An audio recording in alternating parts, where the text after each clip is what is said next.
Thank you so much for coming back. My name is Jen Potter, and I am the host of Networking Now. And I am joined today with Catherine Brown. And in our last segment, we talked a little bit about how you got to where you are and what you do, with writing of your new book. And I think I saw, now that I'm thinking about it, you're writing a second book. Isn't that true?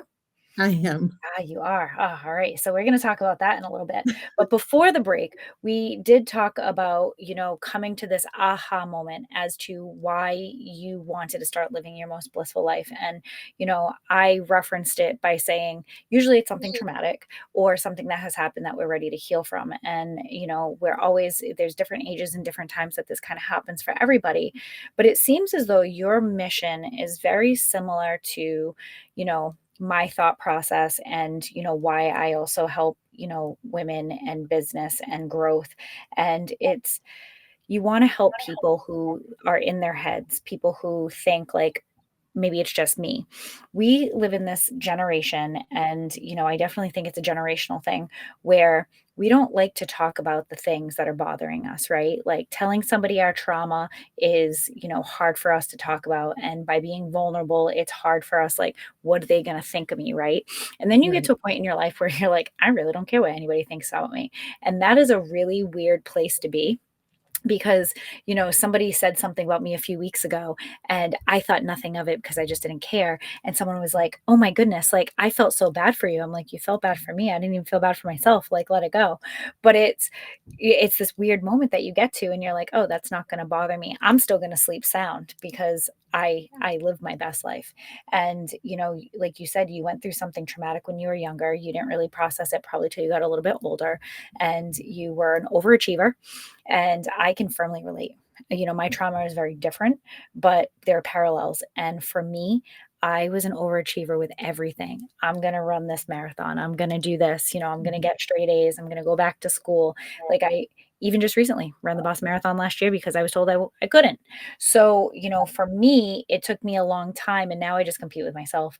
But it took me a long time to get out of that place. And like you said, living this blissful life. And one of the things that you talked about, and I find this really interesting, and I think because you are an expert because you have been a nurse, you are a nurse for 33 years. Like, you are literally an expert in your field. You jumped into something that you know a lot about, and you're able to integrate wellness with illness. But you said wellness instead of illness.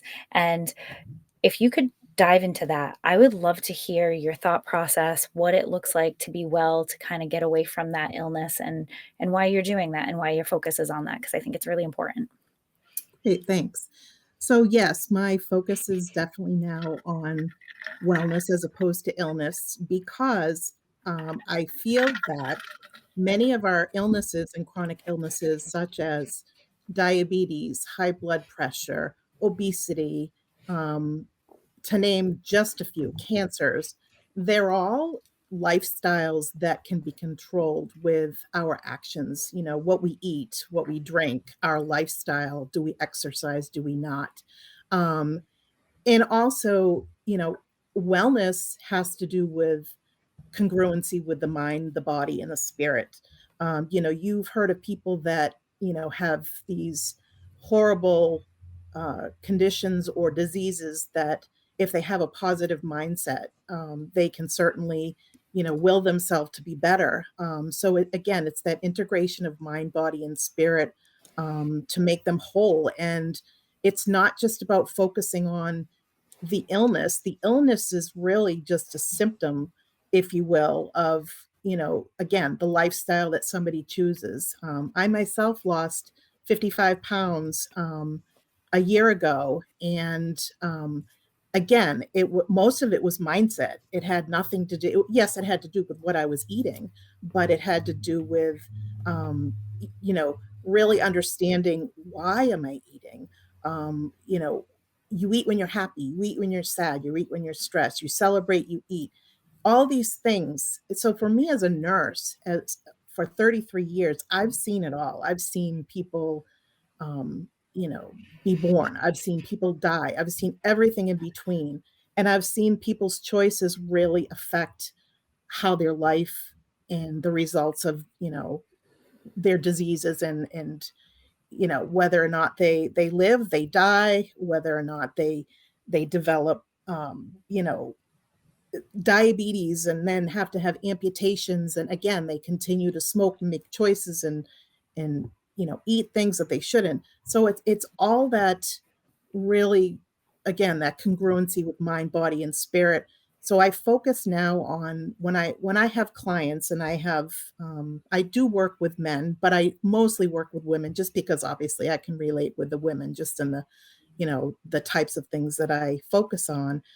I do accountability coaching. I do, helping them achieve personal and professional goals. Surviving grief and loss. That's something that I've also, dealt with a lot in my life.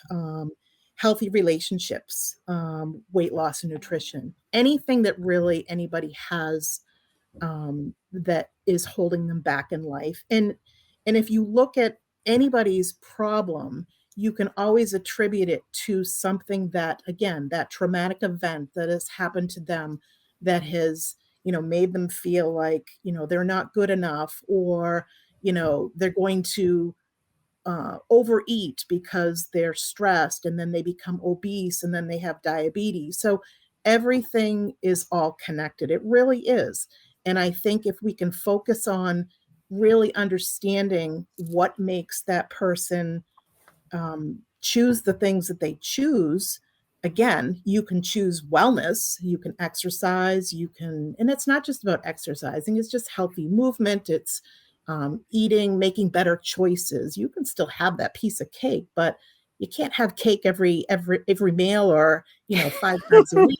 Or, I mean, don't we wish we could sometimes, but you know what I'm saying. It's really making those conscious efforts to make the right choices. And um, again, it's all connected. It all comes back to, the choices that we make, why we're doing the things that we're doing. So when I coach women, I get back to that fundamental of, okay, whatever you're working on, whatever your issue is, um, it's an issue because of what? You go back and you look back at their life and things that have happened to them in their traumatic events, and you'll understand why, people become unhealthy and stress and mental health issues. I mean, they're all interrelated. So if you can focus on keeping people well, then they're automatically going to start to become well and get past that illness phase, if that makes sense. Yeah, no, that absolutely does make sense, and I love to hear all the why and behind it and how they're all kinda integrated. I really do, because for me, it makes sense, but sometimes, from the outside looking in, not everybody actually thinks that way, so I Yeah. definitely appreciate that, that outlook.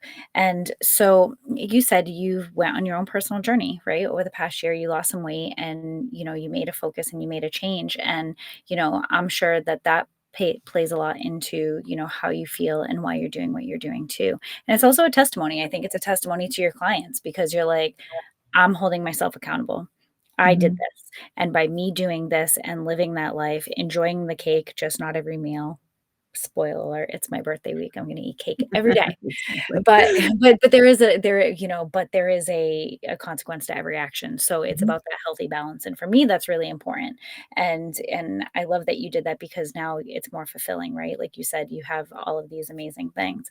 And so, we do have a few more minutes, at that, and I wanna, kinda jump into it now while I'm thinking about it. So you have this first book, and it talks about being blissful and, living this life where it's meaningful and purposeful, and when we wake up in the morning, there are no regrets. That's important to me. So you have another book coming out, and if you're not ready to talk about the title, but are you ready to talk about, what it's about, the direction that you're kinda going in? Yeah, it's it's a little different. It's going to be a romance novel. Oh, so Yeah, I'm somebody that loves deeply, and I really, my husband tells me I live in a fantasy world, and I do, and, there's nothing wrong with that, but, I feel like people deserve to be loved in their entirety, and again, mind, body, soul. Here's that other connection, that other, it's that's what it's going to be about. It's going to be, finding that pure love, finding that bliss again, but in a different sense. I've always wanted to write, a novel and a romance novel, and I love romance movies and all of that. So very different, but you might see a lot of the same themes in it because that's who I am and that's what I tend to focus on is that compassion, that empathy, that deep love, that friendship, all of that is just really important to me. I really love that. And so is it going to be, because now I'm intrigued, is it gonna be, fiction, nonfiction? Is it gonna be, how you found that love? Like what type of Um, what can I'm we not expect? I'm not 100% sure yet. What I'm thinking of is, probably, there'll probably be characters and probably, in a fantasy life of, how perfect it could be, because nobody's relationship is perfect, you know that, but, just I want it to be that struggle, that tension, and then at the end, that you find that romance. So I'm not exactly sure how that's going to play out yet, but that's the goal. Well, we have something to look forward to. Yeah. So, with that, we're going to jump to our next break. My name is Jen Potter. I'm the host of Networking Now. And when we come back, we're going to talk with Catherine Brown a little bit more about this next book and the other things she's working on. We'll be right back.